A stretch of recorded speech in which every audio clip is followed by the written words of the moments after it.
Монгол улс болон Оросын улбаны улсын иргэд 1995 оноос эхлэн визтэй зорчиж эхэлсэн.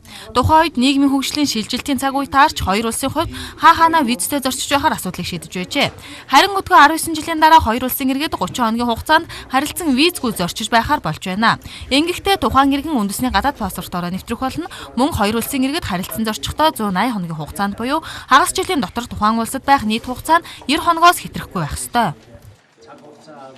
Несколько сложная формулировка. 180 хоногийн хугацаанд тухайн улсад байсан хугацаа 90 хоногоос хэтрэхгүй байх ёстой. Тэгэхээр харилцан зорчих бүх иргэд тус 30 хоногийн хугацаатай 3 удаа ирсэн болно. Эсвэл 10 хоногийн давтамжтай 9 удаа ирсэн ч болно. Гол нь хагас жилд 90 хоногоос хэтрэх ёсгүй юм а. Урт хугацаанд буюу суралцах, ажиллах, амьдрах зорилгоор зорчиж байгаа бол визийн журмаар буюу урт хугацааны виз авч харилцан зорчих журам хэвээр үйлчлэх юм байна.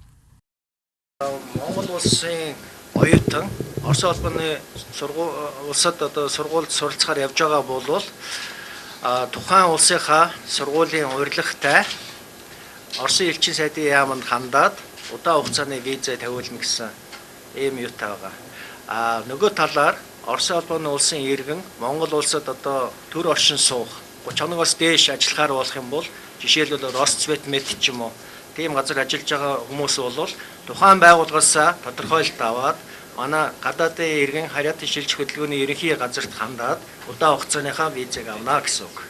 Харилцан зорчсон 30 хоногийн хугацаанд хүндэтгэх шалтгааны улмаас тухайн улсын иргэний хугацаа дууссан тохиолдолд тус улсынхаа гадаадын иргэн харьяатын асуудал эрхэлсэн газарт хандаж тодорхой хугацаанд бүртгүүлэн төр оршин суух юм байна. Ямар ч тач хоёр орны иргэд харилцан визгүй зорчиж эхэлснээр худалдаа арилжаа, аялал жуулчлал гээд олон салбарт өсөлт гарна гэсэн хүлээлт байгаа юм а. Сүүлийн 4 жилийн хугацаанд Монгол улсаас Оросын улбаны улсыг зорьсон иргэдийн тоо 171 мянга гаруй байсан бол Оросын улбаны улсаас манай улсыг зорьсон иргэдийн тоо 127 мянга орчим байжээ.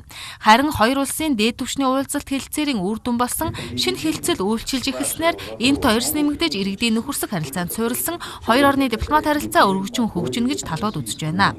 Инх төвшин Отгонбаат энэ цагт мэдээллээ.